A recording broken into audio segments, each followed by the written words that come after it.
Hey everybody, welcome to Pale in Comparison, a proud member of the Doof Network.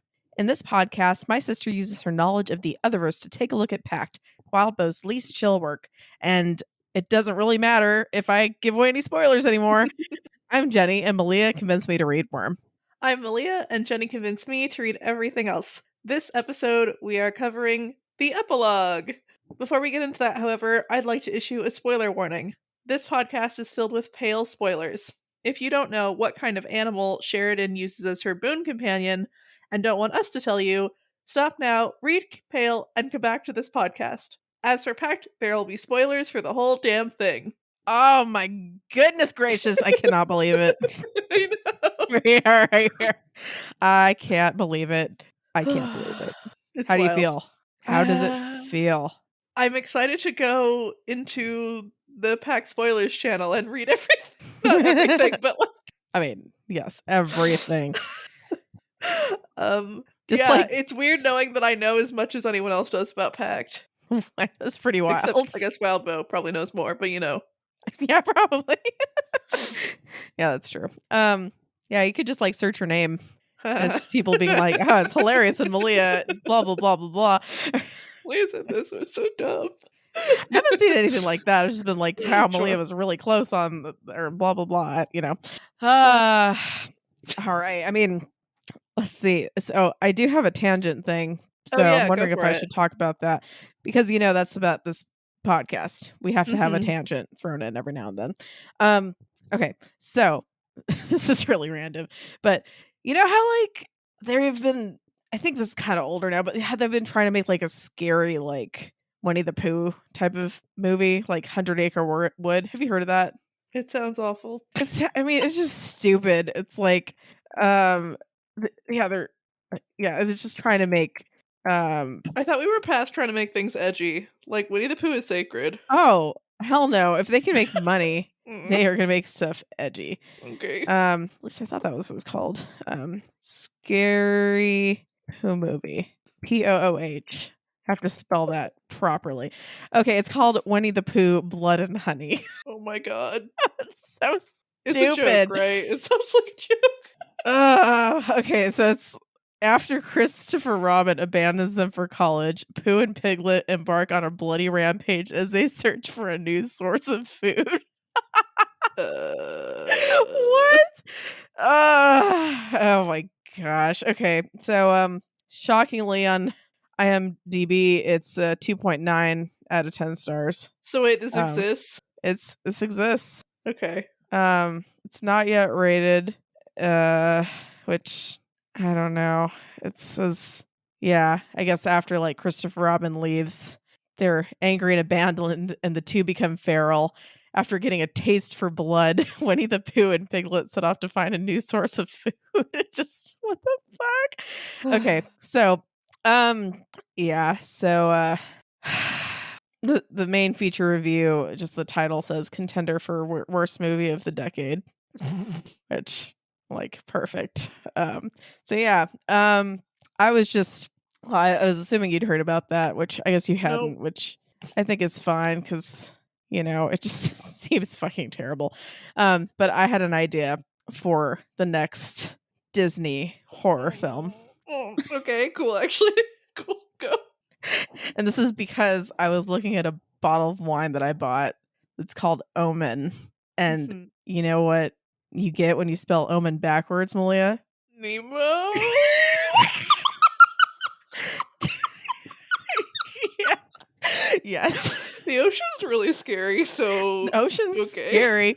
And yeah, I could like, I mean, already like the title would be like Finding Nemo, but it'd be like shown in some reflection, and then it's like Omen. And then have to be a creepy version of like the just keep swimming. Oh god. Keep swimming. Yeah. I just feel like, that's all the ideas I have for that, but I just thought of that. I was like, yep, Nemo is gonna be the next spooky Disney ripoff film. Except probably not, because they didn't have like the copyright or whatever anymore. That's why they could use it. Or the trade. I don't know. I think that there's weird and confusing levels of copyright and intellectual property. But essentially, at least some version of Winnie the Pooh is, I believe, in the public domain. Well, they're taking full advantage of that. Yeah. 'Cause what a weird, I don't know. Just opens up a whole bunch of potential genres for Winnie the Pooh that like you don't need anything except for like good old child-friendly Winnie the Pooh. Okay? Agreed. Don't get all that other weird shit in here because you're just gonna get like I honestly feel like a 2.9 is a pretty generous rating from what it sounds like. Like that's pretty nice. It's it sounds bad. It sounds so bad. Oh my gosh. Like there's are there any Halloween movies that you're looking forward to seeing? I'm not really a Halloween movie person. Even like Hocus Pocus? I never saw the second one yet. I still haven't seen the second one either. Maybe something like that. I like Hocus Pocus. And Yeah, Hocus Halloween Pocus Town is was great. fun. So yeah, just the like The stuff not that's scary actually Halloween movies. Young Frankenstein. That's a Oh classic. yeah, that's fun. Okay, the one I every Halloween, which I can't watch this around my kids obviously still, but because it's they're too little for it. But I feel like it's not Halloween unless I see Tucker and Dale vs. Evil. Malia, have you I seen don't know that? that I've seen that. Oh my gosh, Malia, it's the best. It sounds great. It's the best. Has anyone told you about this movie? Like I don't remember details, but I feel like I have heard of it. It has what's his name? Alan Tudyk is one of the main Oh, characters in that's it. fun. So it's basically like these two like hit guys that like they live in the woods and they keep just having this like terrible shit happening around them.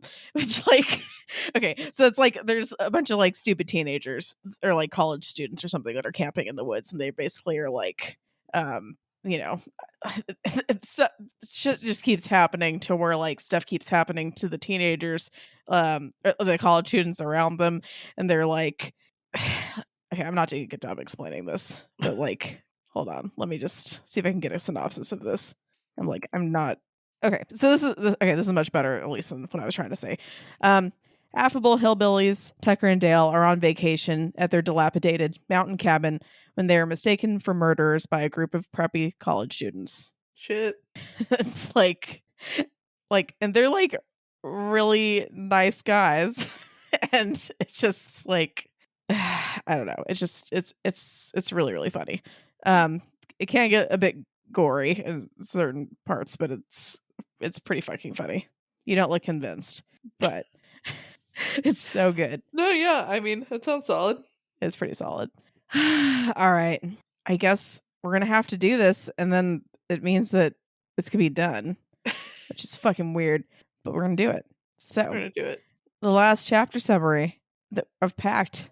We follow a cool motorcycle dude and his bird friends who we have definitely never seen before.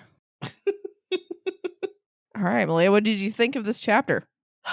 I feel a lot of feelings. And Mhm. I'm glad that I read these chapters twice because the first time I read it, I was like, what the fuck? I was like really thinking that I would have some idea of what the fuck happened. And I guess Uh-huh. like the biggest answer is almost certainly answered, right? Like the biggest question is almost certainly answered, right? Like Blake is alive. Mhm. And Blake is the main character of this story. And if Wild Bow has taught me one thing about Pact, it is that it is Blake's story. And so this is a very fitting epilogue in that sense. Mhm. But I feel like when Pale was announced, if I had read Pact and I had heard, by the way, I'm going to not talk about Pact in any way, shape, or form, like as much as I can help it, I'd be like so mad. Because it's not just like, oh, haha, there's a fun reference. It's like, what the fuck happened to all of those people? Like, is Penelope Duchamp alive? I don't know. Did Ty and Tiff make it? Like, is Rose okay? Like, it's just like everything basically, except that like Blake, Evan, and Green Eyes exists and are friends and seem to be living some version of their best lives. And we don't go to Jacob's Bell. That's all I know. And I think it's funny thinking about how many, just like the question of like who the Lord of Toronto is in 2020 when Musser takes over. Like, no idea. Like, absolutely. And so, I can see why it could have been bad for large sections of the community to be like frothing over Pact while Pale is being written. Yeah. But I really hope that the next Otherverse story doesn't shy away from Pact or Pale. I mean, the next Otherverse story might happen 10 years after Pact, and it would be nice to know just, I I want to, is Rose okay? Like, I want to know so many things, Mm-hmm. and we maybe never will.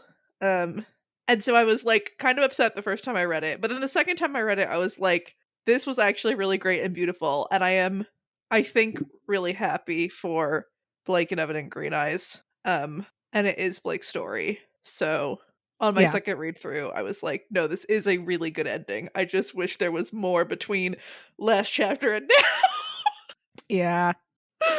now. What a story. I know, it's pretty wild stuff. All Mhm. right, so we have our super cool motorcycle guy that like totally tricked everybody who read this. Yeah, I think I didn't really think that this was Blake, but I thought like maybe it was like a sort of a flashback or like a different universe or like something weird, right? Cuz Yeah. like I mean, I wanted this to be Ambrose and Alexis somehow. Like I mean, Blake and Green Eyes is also nice. Like there are various versions of who it would be nice to see on these motorcycles. Mm-hmm. And Waldo draws out saying this dude's name for a long time. Um, and maybe some people for a moment thought, oh, he found some chick named Deirdre, that's cool. Mm-hmm. But yeah. It I do think that like it really helps you get in the mindset of Blake. Because like I think these are the things that Blake also loves about motorcycles. Yeah. And that Evan loves about motorcycles. And so that was fun, kind of like Dominic isn't Blake, and so the things that Dom is thinking and feeling are like not exactly what Blake is thinking and feeling, but like this is like the most self-nourishing activity that Blake had pretty much, and you get a sense of why. Mm-hmm. Um, which is fun. Um, but yeah, I mean, this seems like he seems like a cool dude. He's driving along. He's, careful. He's thinking about the cars. He's thinking about how he's not like the cars. He's thinking about how annoying it is that all the cars are slowing down because they're trying to look at that like ghost town. He's thinking about how he needs to like make sure that Deirdre is following him. Mm-hmm. And he thinks about the trees a lot. I didn't count, but the trees are mentioned like 7 or 8 times as like, oh, they planted all these fucking trees so that we can't see the town. Weird. And it I made don't me know. think it made me think like, did the trees just like pop up like very quickly because of like innocence, was it just like very accelerated growth or something? Because it seems like these trees are here to protect innocence, but it Mm-hmm. also seems like these trees are this weird like horror movie device. Like it almost feels like presumably, I mean, I don't know what Jacob's Bell looks like, right? That's part of the fun of this, I guess. But Mm-hmm. presumably it just looks like abandoned, and maybe there's a sinkhole, and like, and like especially to innocent people, it's probably looks like mundane relatively. Um and so like the trees are hiding that, but the trees are also hiding you if you are dumb enough to push past them and go into this town, right? Mm-hmm. Like there's that moment later where they're like, "Let's go see the ghost town. It'll be fun." And Blake and Evan are like, "Fuck y'all, absolutely not. Don't do this." Um and like, you see the world wherein these are like horror movie victims who make a stupid choice and like Mm-hmm. follow curiosity and like get murdered horribly by whatever sort of boogeymen are like crawling around your spell. And yeah, like the trees. I was gonna Um say, this does actually does highlight like a huge silver lining. about like everything that happened, Uh-huh. right? Obviously, you know, like the big abyss sinkhole and all this stuff. This is obviously really good for the environment. If it sprouted up a fuckload of trees like that, like, damn, maybe that's the answer, right? Like, maybe this is the answer to all of our other problems. It's like the abyss, yeah. Like, and the abyss is about recycling. It Wow. really has come full circle, It's the guys. green agenda. It's the green agenda. Holy fuck. Holy fuck. I was gonna say, in a way, it does remind me of like the pandemic, where like 3 or so months into shutdown, Mhm. there are all these just reports of like increased like squirrels and trees, various things, and everyone was like, nature's like reclaiming like its space, like blah blah blah. Like after several months of humans just like not really being Yeah. inside, and yeah, that makes me think of that. Yeah, I mean, I bet nature's not getting too close to all that shit, but at least, like, I don't think a lot of squirrels are trying to get real close to that abyssal hellhole. But I wonder what an abyssal squirrel looks like. It's like A really fucked up squirrel. like a squirrel that's been like chewed up and spit out, like Like, like a like super. does it like probably like a squirrel that has rabies, except probably like worse Yeah, somehow. yeah, yeah. Yeah, Abyssal squirrels have rabies. like worse. They have abyssal rabies, which Ew. is the worst kind of rabies. And rabies is already fucking like pretty much as bad as you can get. Mm-hmm. And rabies shots hurt really, really, really bad. Have you had a Not rabies shot? no, but I've given them. Oh. Yeah. It's not about, and just in case you're thinking of, it's not about my technique. They No, actually are yeah, known I to know hurt some. Yeah, very some badly. shots hurt more. Yeah. As if you have an actual bite, so if you like just have and you have to forgive me, it's been a while since I've given any rabies shots or anything like that, but like from as I recall, you have to give like I want to say like 4 different shots just if you're Wow. exposed. If that's not including if you have a bite. If you have a bite, you actually have to get shots around the bite. What's exposed that's not being bitten? If you're so like basically if you're having like some questionable I think it's like just if you've been in close vicinity with like an animal that's been acting rabid, or like if there's like been maybe like a raccoon or bats or something living in your attic and you've gotten too close, or Wow. a lot of times they'll have you just get rabies shots just to make sure that you don't Just in get it, because once case. you get it, that's it. Can't do Right. anything. Yeah. I had a patient once where they just didn't know what the hell was going on with him, and so they gave him rabies shots just to like rule it out, which it's like I'd feel like that wouldn't have helped if it had been, but they were just like, I don't know. We're just gonna give you rabies shots. So I'm not sure what happened because I don't think I don't remember. I think I was off for a while after that, but anyway, I'm sure they had a better rationale than what I understood it to be. I mean, if it could help, like if it, But the I thing don't is, like, know. once you start having symptoms, then it's kind of too It's late, too late. you know? So, but I guess it's like, it's not going to hurt, right? So, um, uh, anyway, but yeah, those are not fun shots. No. Not that any shots are fun, but those are like really not fun. Yeah, but abyssal rabies, yeah, can't do anything about that. But recycling, right, guys? Recycling and trees. Yeah, Do you think they're recycle like before secret abyssal trees? it's too late. Yeah, before the abyss is like, fuck you. Do abyssal trees still produce oxygen? I'm gonna just say I hope so. Because come on. I feel like they Yeah. probably I'm just like, I mean, you know stuff. what? Boogeymen breathe. I don't know. It's about recycling. I know most of you are probably like, no, but look, it's about recycling. Okay. I'm fully embracing the green message. so there. Yeah. But yeah, one thing that's fun about this is that like there's a roadside like snack booth near this ghost town, and it's like, why? I like to think that it's the ice cream shop owner, and they're just like, you know what? I was here to And provide treats, and god damn it, I will continue to provide treats as close as I can. Like, I mean, it seems like people are like really interested and like checking this place out. And for, yeah, road trips and whatever, it's nice to have like stops. So it's not the weirdest thing, but I really just want the story of these people and like, why are you here? And like, was this booth here before? Like, what is kind of uh, like, what if it's like some kind of like a vendor boogeyman, and that's how like they're like, well, we live right there anyway. we should come out, make some yummy food, go Yeah, back. but like what, or or like what if it's something like, I mean, I know they're ghouls, but like Chloe and Nibble were like, Nibble just has to watch TV, you know? What if like there's some deal where like they just need to serve a bunch of ice cream? I just need to be a fry cook. Yeah, I don't know.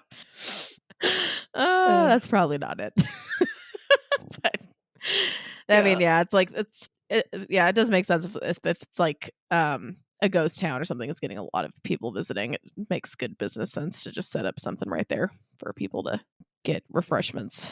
Yeah, and I mean, he describes other people being here. There's like a family with their children in the water. Like, it seems like it's doing good business. I just don't get it. But um it is nice. I wonder why Wildbow, or I guess why Dominic doesn't think the name of the town. I feel like they pass a sign at one point that's been like blocked and knocked over and stuff, but it feels like it's just sort of like, oh yeah, the ghost town, maybe water contamination, but no one is ever Mhm. like Jacob's Bell. Um, I would think practice shenanigans I guess. because it wasn't very big anyway, right? So It almost feels like this weird layer of like, I don't know. I think part of me is afraid that this isn't Blake and Evan and Green Eyes, and we are some like random other location. that would be really funny. Like, Valvo just came out and was like, yeah, no, like I just wanted to make a random short story and like just I fuck mean, with it's just like everybody. it's definitely Blake and Evan and Green Eyes, except Yeah. it might not be. Oh, it is. It 100% is. No, it 100% is. There's no way it's not. There's no fucking way that you have another like pale ass like mermaid lady with like a really hyper caffeinated sparrow and a really serious real kind of like, grubby He's who's so been sparrow who's been serious. through some shit, you know? There's no way that that's like another trio besides our trio. It is like Evan is the same. Green Eyes is like happy giggling good, and Blake has like PTSD. Like it's just I like mean, yeah. it's super accurate and like Blake, were you fun or are you just like so serious and sad? I mean, I feel like he's gonna need some time, but Yeah. It has canonically been about a year and a half, do you but think a that's year and a not enough half? time. Yeah, exactly. Is that enough to get over all of that bullshit? Because I know it happened quick, but the Yeah. recovery's gonna take a long time. Yeah. Especially, I'm sure he, as a sparrow, can't really go to a therapist. I mean, I bet that he can talk to like awakened people though. Yeah, that's Um true. and others and whatever. But Yeah. but yeah, we haven't actually got to him yet. The thing I was reading this too fast the first time. So I caught Evan, obviously. This is Evan who shows up to demand fries and protest his wow, my name or my brain is not on right now. Oh, his misgendered his being misgendered. Mm, He gets to protest that. he gets to But protest that.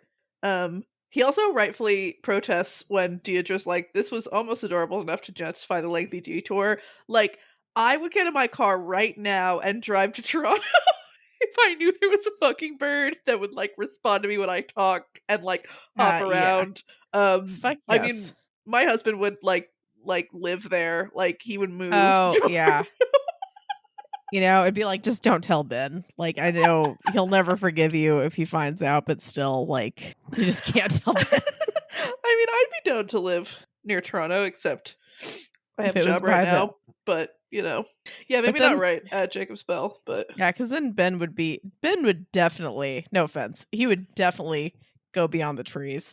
Because he'd be like, there's got to be some rare species back here, oh or my like some god. bullshit. Like, I'm sorry, Ben, but, and it's true. He would go back there. Yeah, especially for birding. Yeah. He's convinced me to do wild shit that I ever like basically like drive down roads that should not have been driven down. Like there's a reservoir in our town and there's a ledge, like a dirt ledge around it. And there's like grass on it and he convinced me to like drive around it, but there's not enough room to turn around. And so like 2/3 of the way around, it gets like filled with like bushes essentially. And it was like, well, it's too late. We are driving through these bushes. And I kept thinking we're gonna get arrested. Like shit like that has happened more than once. So yeah, Ben would be dead. Um Yeah, he would definitely. I mean, I feel like even if he got sucked into the abyss, though, he'd make a damn good abyssal bird watcher. You know, he'd be a good birder, and I feel like he'd still be happy as long as he could be a birder. yeah, I think part of the problem would be that like if the birds weren't the same, like if he couldn't positively identify them, you know? But you don't think that that like he would be like, holy crap, like this is a whole new like category of birds, abyssal birds. Maybe if he thought like, oh, I get to name and categorize them, he'd have fun with it. Oh my gosh, he would just that would yeah. Are you kidding? As long as he had his camera, his binoculars, he'd have a good time.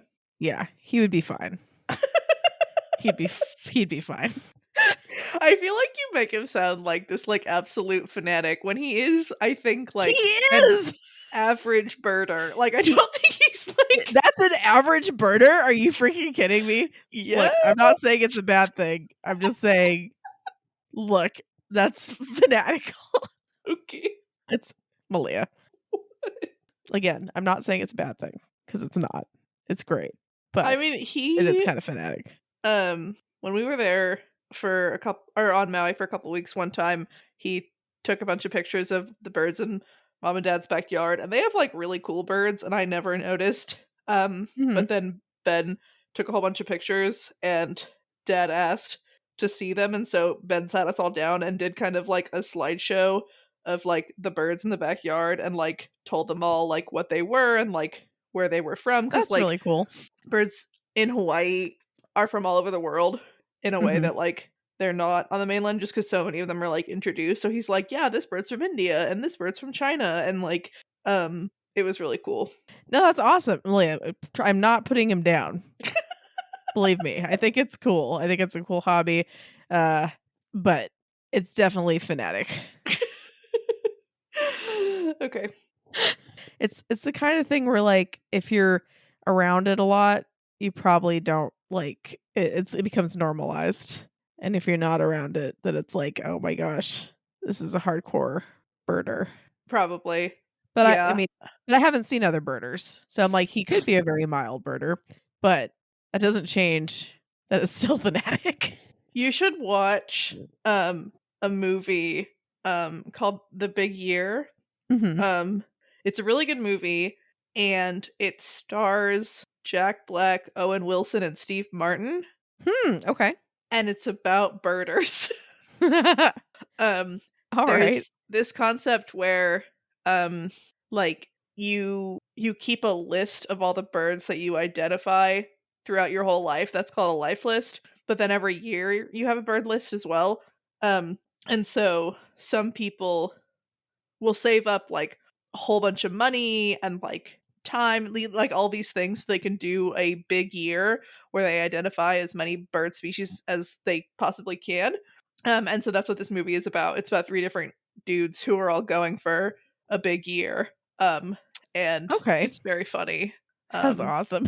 Yeah, they end up in Alaska for like a special week where there's this mating period of the sub. I don't even know. It's fucking crazy, but it's like, yeah, Ben would love to do that. Has Ben like that movie? Or does Oh he like yeah, the movie? Yeah. yeah, Oh, I'll have to look that up sometime. it's a great one. That sounds funny. Rosamund Pike is in it, and Huh. God, what's her name? I feel like yes, Rashida Jones is in it. It's a great movie. That sounds awesome. And speaking of birds, yeah, I mean at this point in the chapter we know like Evan is okay, and that's very nice because Evan is the best person in this story and deserves to have a good life. And so, seeing him hop around and like get the fries Yeah. is really lovely. But yeah, he's like admits that he wanted to come back. He wanted to make this detour and come to this place because this bird like hung out with him on his last road trip.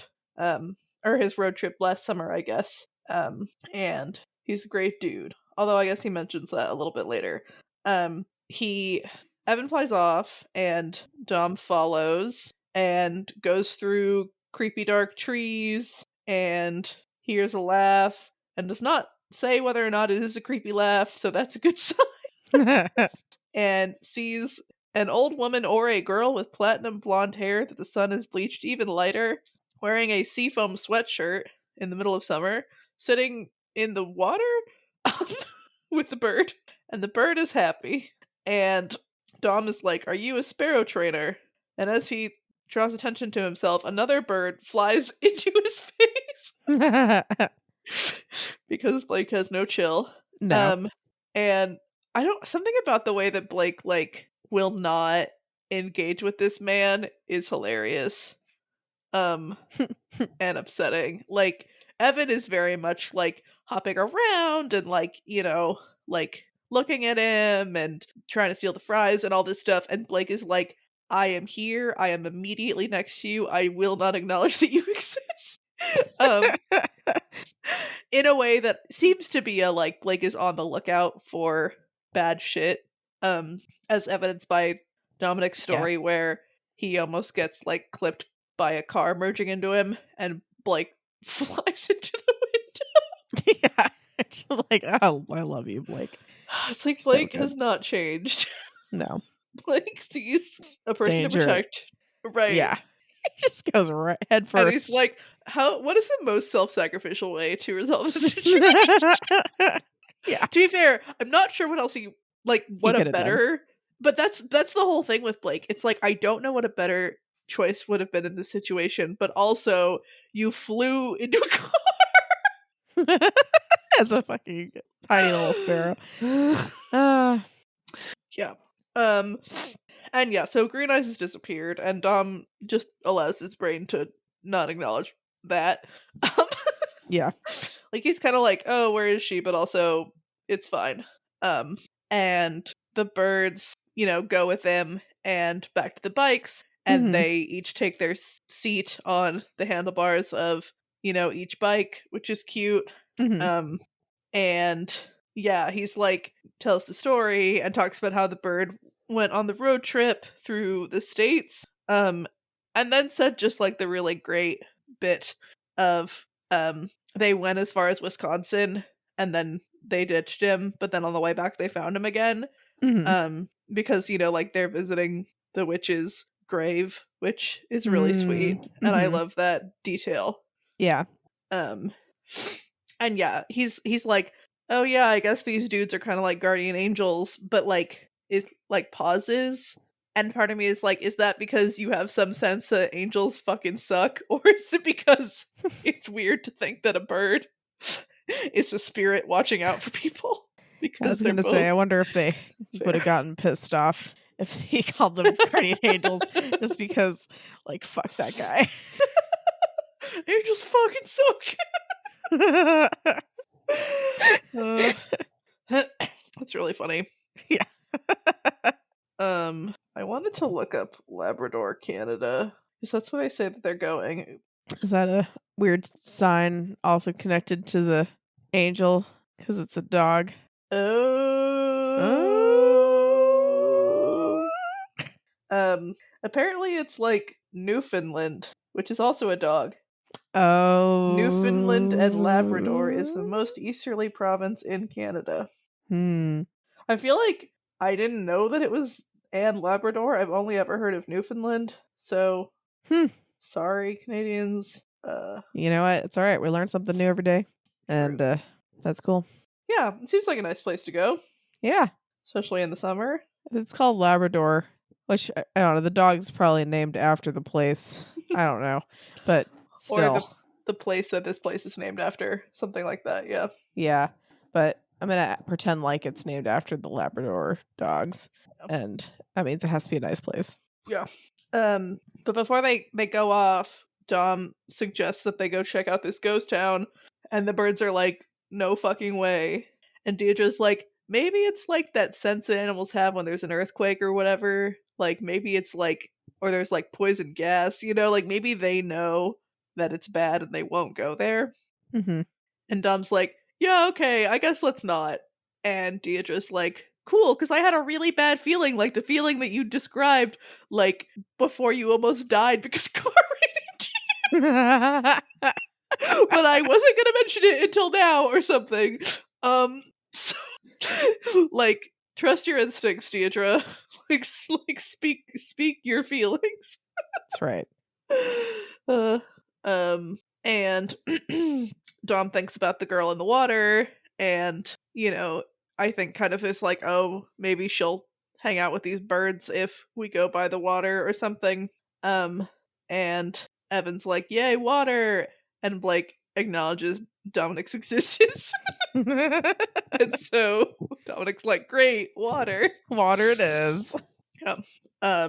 Because I was like, is Green Eyes pissed that Blake and Evan like fuck off to go on like road trip adventures and just leave her? But presumably she can follow sometimes, I guess. Yeah, I'm sure she gets it. Yeah. And I'm assuming that like going near the water will allow her to keep up.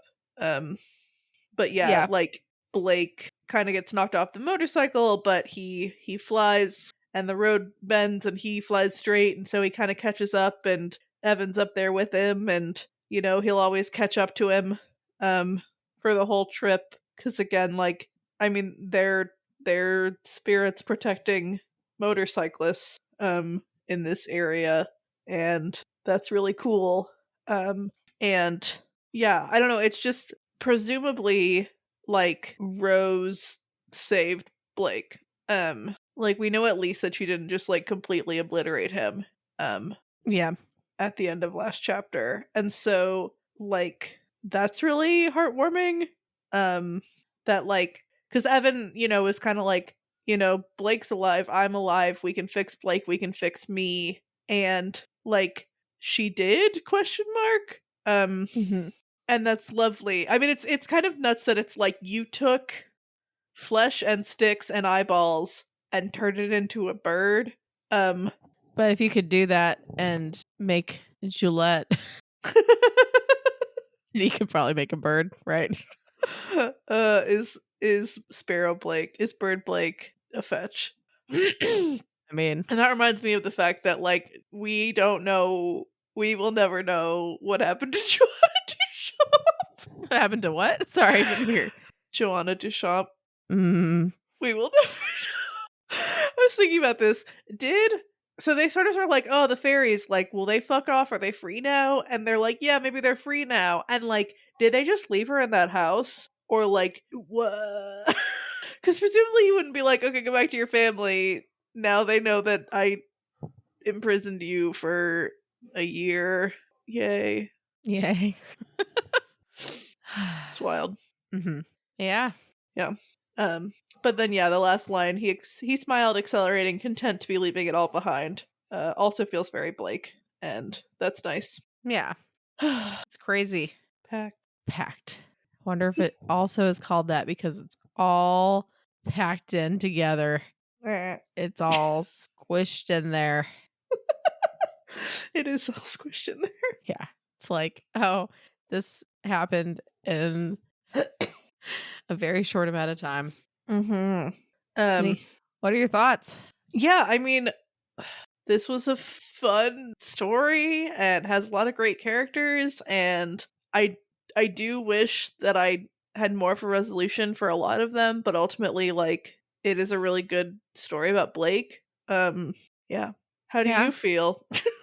What are your thoughts on Pact? I love Pact. And it's been nice being able to see your reactions to everything throughout.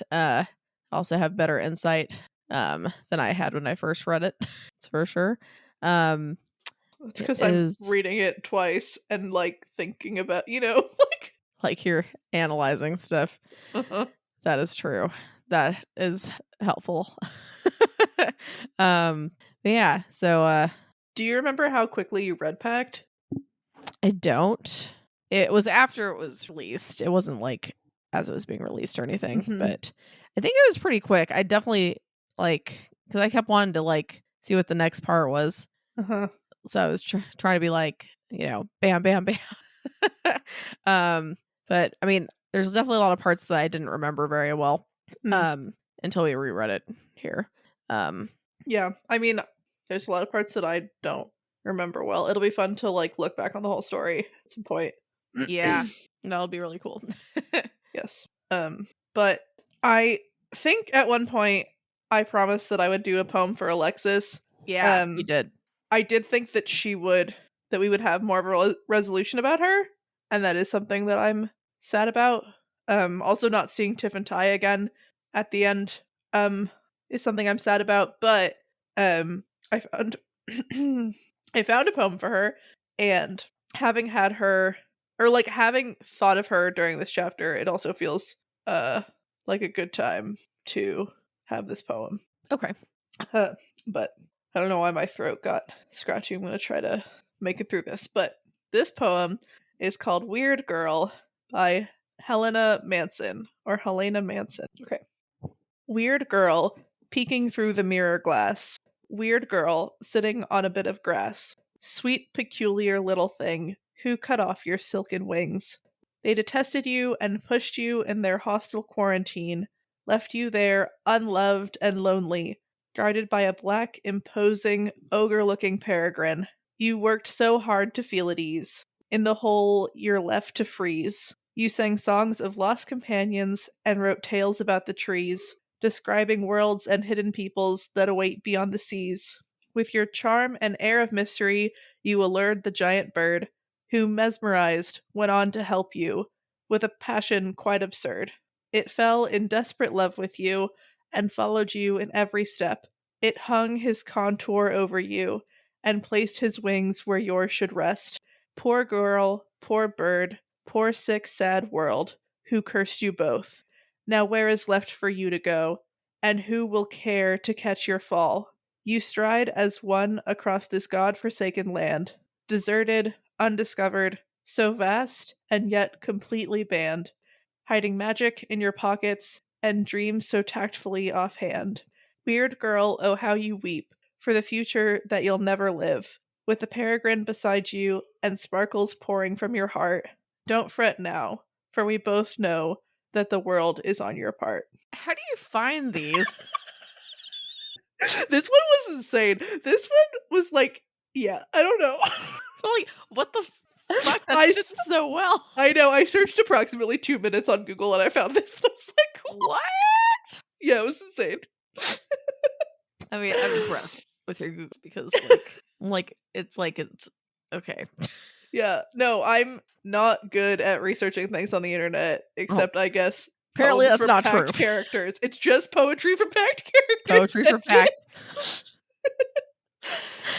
You But should yeah. try to. I'm gonna really hope that I'm not gonna hold you to this, but like if you can find some poetry that fits Poke, I'm gonna be fucking stoked. Okay. Maybe only if somebody dies. Okay. All right. Well, that was a great poem. Good job. All right. So, ultimate pale in comparison. Wah. All right. So, like comparing, what do you think? And compared to, how is this compared to pale?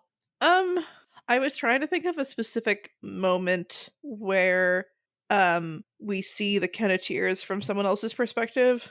Because that's mostly what this felt like in terms of like I forget how somber Blake is. But seeing him, Green Eyes and Evan felt the like totally the same what I expected, but that's because we're seeing them from like Blake's perspective most of the time.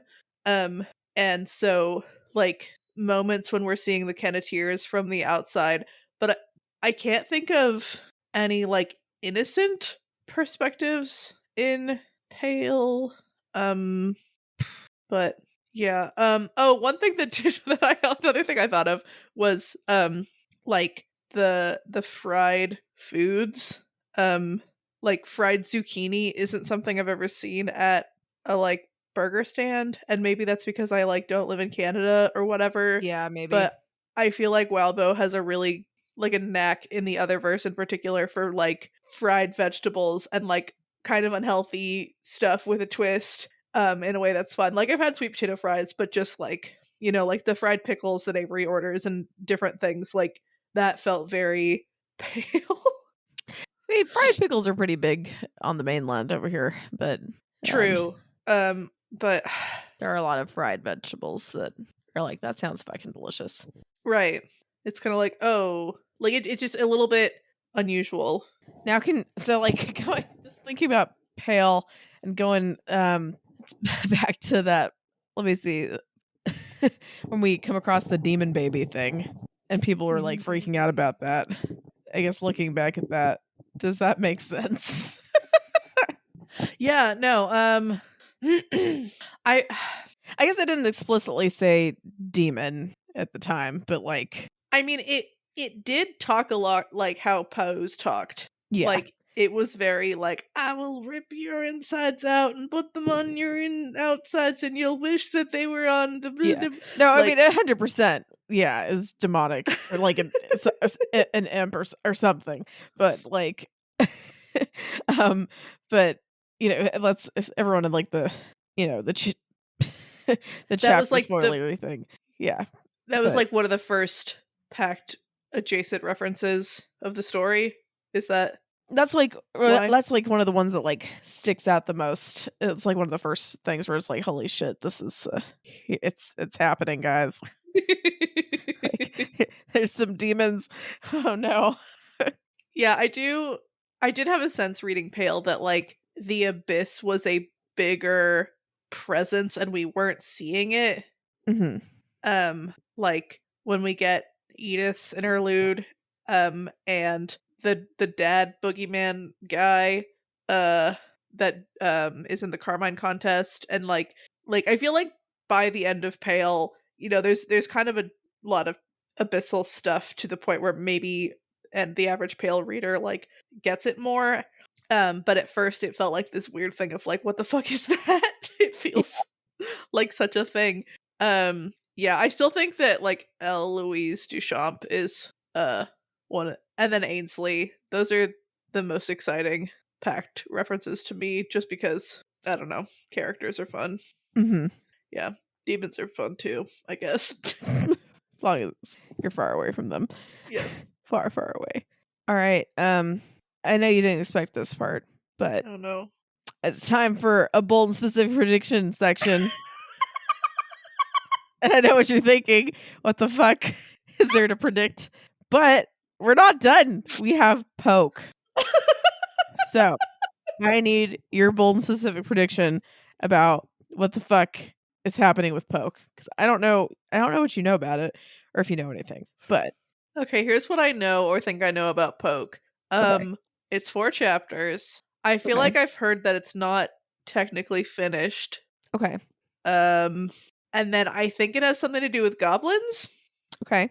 And Elliot was really pushing for Poke entries for the Till Death Do Us Part fan art contest. So I'm assuming there's some sort of fucked up marriage or death partnership something. Okay. That sounds like a great prediction material right there. So like what do we have? What is our fucked up? Okay. First of all, is it a fucked up marriage or fucked up or like fucked up romantic partnership, fucked up friendship, fucked up death. What kind of fucked up partnership are we thinking? Yeah, I guess I was thinking romantic. Okay. And then like poke, right? Is this some funny like Facebook reference? Is this some Man, weird when's the last like time you poked somebody on Facebook? yeah, it's been Holy a long crap. is it like some sexual innuendo that I don't want to think about? I mean, if there's goblins involved, what do you think? Yes. Yes. Who's being poked with what? Um Is that the direction you want to go on with your prediction? I mean I think it's not necessarily literal, but You could be poked in the feels. It pokes your heart. Okay. All right, Malia. Okay. Okay. Fucked up romantic relationship. In what way is it fucked up? As a bold and specific prediction. okay, it's I mean I want to say like between a goblin and a practitioner, but we got like a potentially cute version of that in Pact. So maybe a ghoul is involved. Where was the pact? Am I just blanking on that? One of or did I say Pact? Impale. One of Toad Swallow's old friends is I think dating her practitioner, a practitioner, Okay. whatever her name was. Okay. Yeah. I guess well, okay, I don't know. I'll say poke is from the point of view of a goblin. Okay. I feel like that's bold and specific. I'm gonna say it's not What? as bold as I want. It's specific, but like Oh god. okay. All right. If that's what you're gonna say for that, that's fair. But then we're gonna say like who's getting poked by what? Okay. Okay, let's say an innocent human is being poked by uh like maybe it's like the goblin is like drawing power, like it's kind of like a Barney situation, but not necessarily drunk in alcohol, but where they're like doing something to like feed off of this human. Maybe it's an innocent engaged to a Okay, yes. goblin. Okay. Okay. Innocent human, like capital I. All right, that's the kind of bold and specific prediction I like. Perfect.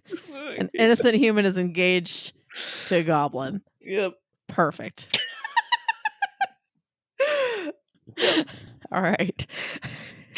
That would be fucked up. Maybe it's fine.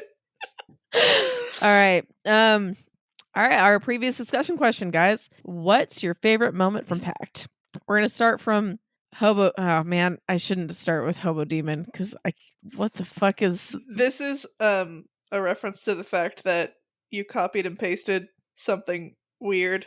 Oh, So fantastic. Okay. for discussion question on the Reddit thread, you pasted this thing instead of discussion question. Whoops. Okay, that makes more sense then. I obviously did not go back and check that, but all right, that was my fault. In that case, I'm gonna try to read it because it's my fault. My Ostruhane F Gbu to P7 whip slash HTML view. AKA favorite moment from Pact. Is probably the Mags arc. Wildbow's arcs that are entirely or almost entirely interludes are always pretty great, but the Mags one has the greater than 9K reference that lets you know for sure what generation wrote this piece, plus improvised explosive devices. You know, a story is good when breaks into an alternate version of Pact. One of the goblin minions says, the industrial revolution and its consequences have been a disaster for the human race. Love it.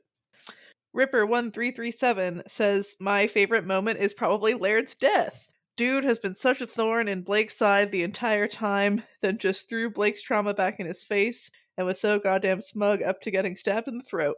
It was very satisfying. It reminds me, I don't think I did a poem for Laird, and that makes me sad because I love Laird. Laird. I don't understand why he was like, yeah, I guess I'll die now. It's fine. Anyway. Your name is Maird. I don't know, Malia. You've got use your Googling powers. Googling Pact powers while I read this next part. L Get a is poem. for the way you look at me. A is for all my time powers. I is for how irritating you are. R is for the real the real the real fact that I'm a cop. What's D? D is for D-bag. Ta-da. Ta-da! It's beautiful. Just what he deserved. Just poor guy. Jeez. Yeah, it's weird, like, for me at least, going from like, wow, I hate the Behames to being like, wow, I love the Behames. Yeah, it's so Total 180. Total 180 happens. All right, propaganda pagoda. Behames eating humble pie. Laird waking up with pose, and Duncan getting in massive trouble at his police job just because he can't manage to hold on to one nearly powerless, non-diabolist. At least Laird and Alistair get a bit done before they're all smug at you. Duncan was smug because he had a stockpile of powerful devices. Ostensibly, I didn't pronounce that right. Ostensibly, so much raw power. Even Duncan couldn't fuck this up. Beleg Tall says that their favorite part of Pact was the Null arc, which is probably my second favorite part of Pact, or favorite arc. But anyway, they say it was so cool to explore the Abyss, plus we got the plot twist that Blake was an other, plus we meet Green Eyes, and the other favorite part would be Evan finally getting to be a Firebird, which That's pretty was great. very hype.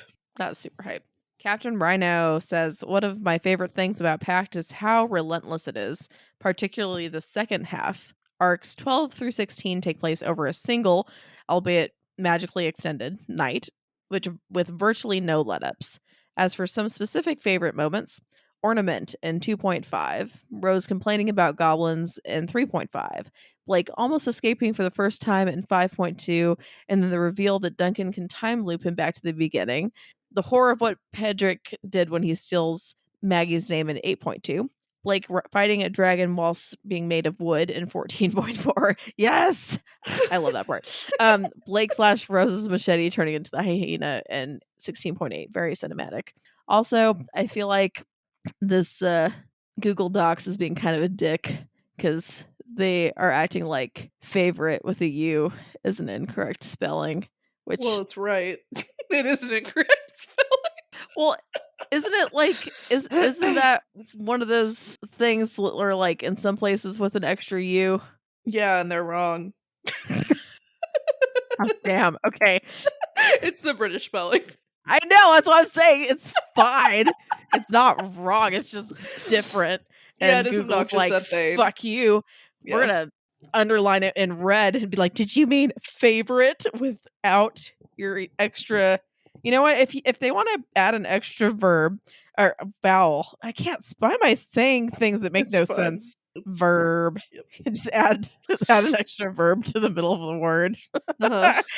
Okay, sorry. If you want to add an extra vowel in your word to be fancy, you know, that's freedom. Right, who are we to stop you? Who are we to stop you? It adds extra embellishment. It's like Indeed. extra sparkle Yes. to your word. Anyway. Also, Captain Rhino, thank you for reminding me about Rose complaining about the goblins because it was so fucking good. And also the whole time loop thing in the police station. This is such a good book. Man. So good and so mad. Misi1 calls out their favorite part in Pact as being in Art 15 when Rose allows Blake to possess her. And they say, I feel it's the most powerful moment for capturing Pact's rejection of unhealthy status quos. Rose and Blake have been told by everyone in the universe that they are destined to fight and kill each other. They literally cannot exist together and must work to rectify this. Them being on the same page is inherently unhealthy. So what do?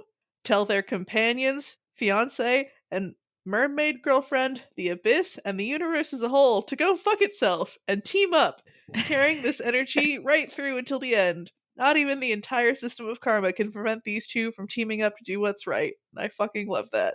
Also, special shout out to when Blake re-manifests the hyena at the end of arc 16. It's funny as hell and proves the universe has a sense of humor. That is pretty great. Yes. Yeah, that really does like encompass like all of Blake. Yeah. In terms of like fuck y'all. I do love that too. Definitely. I would like to shout out our favorite moments, and I've thought about this. I don't know if you have, so I'll talk. I'm like, damn it. I have a bit, but not enough to have actually. Well, mine'll be messier. It's fine. Yeah, this doesn't have to be like detailed or we're gonna talk more later on too. Permanent. Yeah. But thinking about it really quickly, the first chapter is probably my favorite part of the story. But that's usually how I am. I really love beginnings. I don't know if it's because authors spend so much time like with the beginning, because it's like, you know, I mean, with a web serial, right? Once you start publishing, you kind of have to keep going to keep up with your whatever. But like that first chapter doesn't have a time limit. You can really like pilots of TV shows, right, are usually like hopefully like pretty well polished and stuff because they had time and then it wasn't like a time crunch.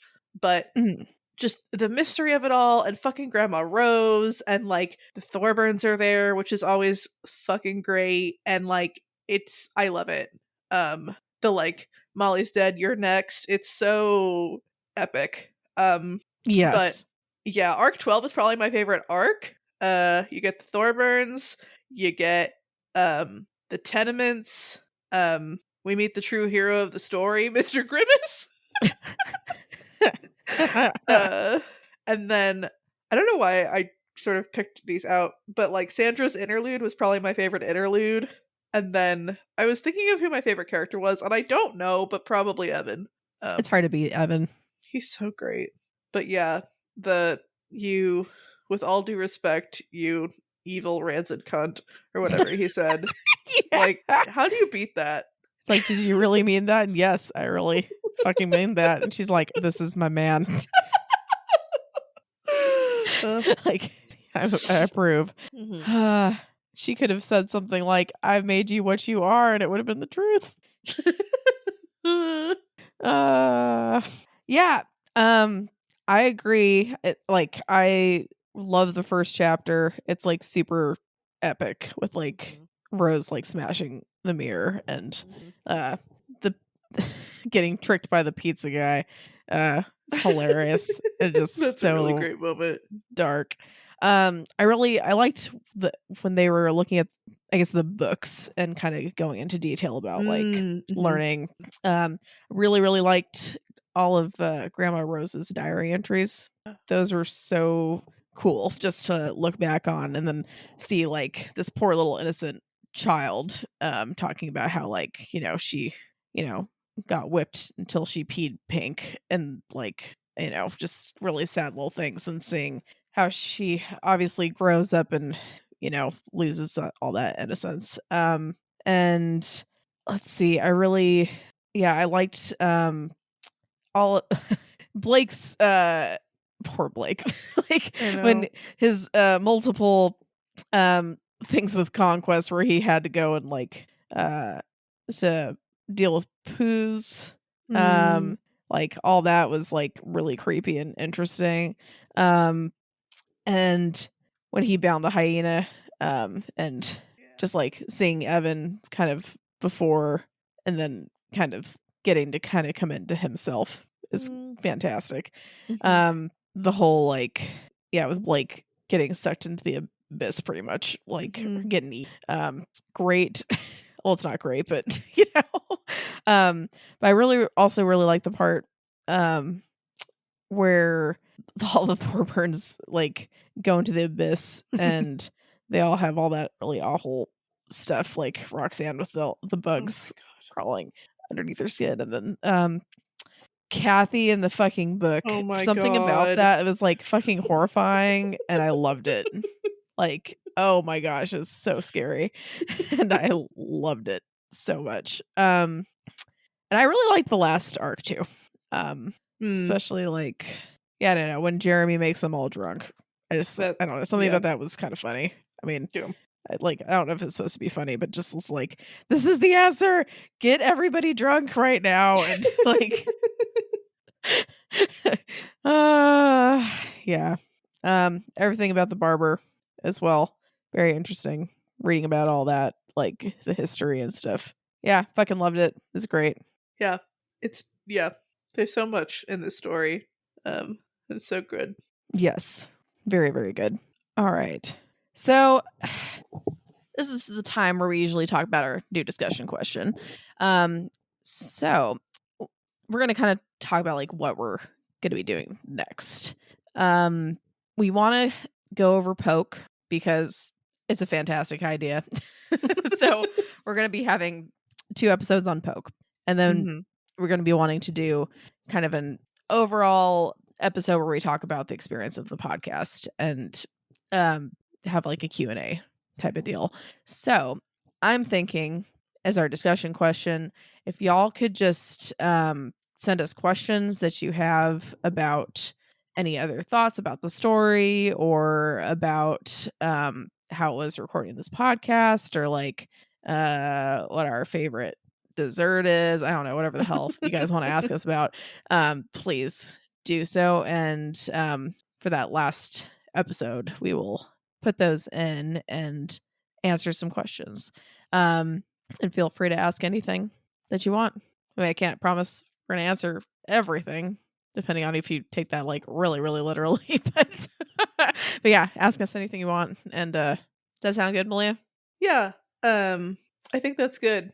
Like, and yeah, it can be about whatever, but we'll be talking about Pact, we'll be talking about Poke, and we'll be talking about Pale.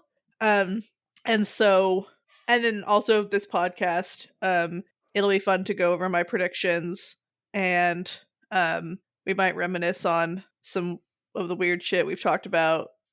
So just whatever Yeah. sorts of questions you It's a have. lot of like I said, Pact, Poke, Pale, podcast predictions, alliterations. Uh, love it. That's great. That's not a bad. Also, Malia had a great idea she wrote down. Um, yeah, well, I'll figure out how to do this, but it could be fun to talk about in terms of our podcast, if y'all talk about or vote on your favorite episode title, fun fact, maybe our tangents or predictions. And so I think that um I'll reach out for nominations. I might make a form or like a Google form, and then before the last episode we can put out a little poll, because we're pretty funny on this podcast. That's one of the things that we like to make jokes, we like to have fun, and it'd be fun to That's right. reminisce on the wild shit that we've said, in addition to the wild shit that Blake had to live through. So That's right. I like that, we're not being modest. We're like, we're pretty fucking hilarious. We're just funny. we're So really funny. we're pretty funny. Pat ourselves on the back here. So yeah. Like, part of me was like, is this too like immodest and too like us talking about ourselves? But I am really curious as to like what everyone has thought about. And I notice sometimes there is discussion about the podcast episode or the title or whatever. So Yeah, the it's facts fine. are yeah. Yeah. That's And when I very listen true. to other podcasts and they're like, we don't want to talk about ourselves, I'm like, what do you think I'm listening to you for? So yeah. Yeah, that's We're true. just leaning into it. Leaning into it. Yeah. All right. So yeah, keep all those things in mind and send us questions, and we'll most likely be putting out an episode next week, if not the week after. Woo. But probably the next week, about Poke. Yay. All right. Thanks for listening, guys. If you enjoyed this episode and you'd like to help support the podcast, please subscribe, share it with your friends, and leave a rating and review. To support our podcast, go to patreon.com/doofmedia. And if you'd like to support Wildbow as he continues to write fantastic stories, go to patreon.com/wildbow. You can follow the pod on Twitter at Pale Comparison or send us an email at paleincomparisonpod@gmail.com. Keep an eye out for our Reddit thread in r/parahumans where you can answer our discussion question / send in your questions for us and share your thoughts on this episode. In addition, if you would like to see all of my predictions laid out, check out our episode description for a link to a prediction tracker. Next episode, we will be covering Poke, chapters 1 and 2. All right, I've got 3 fun facts today because it's like our freaking last episode, basically, guys. So gotta Woo! go big. All right. All right, number 1. I honestly it's kind of 2 facts, but I can't remember if I told one of them already. So I'm counting it as 1. Okay. So Abraham Lincoln, he was in the Wrestling Hall of Fame. That I can't remember if I told y'all or not, but I feel like I might have. But if I didn't, surprise, he was in the Wrestling Hall of Fame. He had like 300 matches and only lost 1 of them, which is kind of insane. Also, because that's not enough for him, he was also a licensed bartender. He opened a bar with a buddy of his, Mr. Barry, in 1833 called Barry and Lincoln. It unfortunately closed because Barry decided to drink the majority of the bar's alcohol supply, which is not great for business. Fortunately, Lincoln decided to become president, and he's had a Think his career. yeah. So anyway, fact number 2. In ancient Greece, they believed redheads became vampires after death. I think saying greatly because of their pale skin and sensitivity to the sun. That's so rude. Which is like, I guess that makes sense, but it's kind of a dick move. Okay, and this last fact is my favorite. Napoleon was attacked and defeated by a horde of rabbits. What does that mean? So Napoleon Bonaparte, one of the greatest military commanders of all time. Okay, so like, okay, so I guess like in July of 1807, they were celebrating the treaties of Tilsit, which brought an end to the war between France and Russia. So they did a traditional rabbit hunt. So Napoleon's chief of staff arranged the festivities. It says here with anywhere from a few hundred to 3,000 rabbits, which I guess that's a big difference, but I don't know. So, but a fuckload of rabbits, and said they expected them to behave as normal when they were uncaged on a field. Rather than run away, however, the bunnies began swarming Napoleon and his men. Though amusing at first, the situation quickly overwhelmed some of Europe's foremost military strategists. According to General Paul Charles Francois Adrian, Henri, I don't know why I started reading this name. I can't pronounce the rest. It's like it gets harder French. According to this general guy, the intrepid rabbits turned the emperor's flank, attacked him frantically in the rear, refused to quit their hold, piled themselves up between his legs till they made him stagger, and forced the conqueror of conquerors, fairly exhausted, to retreat and leave them in possession of the field. Fuck yeah. Having ceded this crucial territory, Napoleon retreated to his coach and thought the bunnies would show mercy. They did not. With what historian David Chandler has described as a finer understanding of Napoleonic strategy than most of his generals, they continued their siege until the coach fled the scene. The reason for the creature's aggression, Berthier, this chief of staff guy, bought tame rabbits from a farmer rather than trap wild ones, and because they hadn't been fed that day, the hungry bunnies swarmed the men they assumed were there to feed them. Good for them, absolutely. So good. So good. I love it. Such a good fact. All right. Well, Triumphant. it's triumphant. And yeah, guess I don't know, I guess there's more historical accuracy to Monty Python and the Holy Grail than we thought. Napoleon was defeated by bunnies, like how will anyone else cope? I mean, like up to 3,000 bunnies trying to attack you for food. I mean, yeah, that would be that's so funny. Oh my gosh. All right. Anyway, guys, that's it for now, and we will be back with Poke. Indeed. It's hard to say goodbye, but we'll be back. We'll be back. Okay. All right. Bye. Bye, y'all.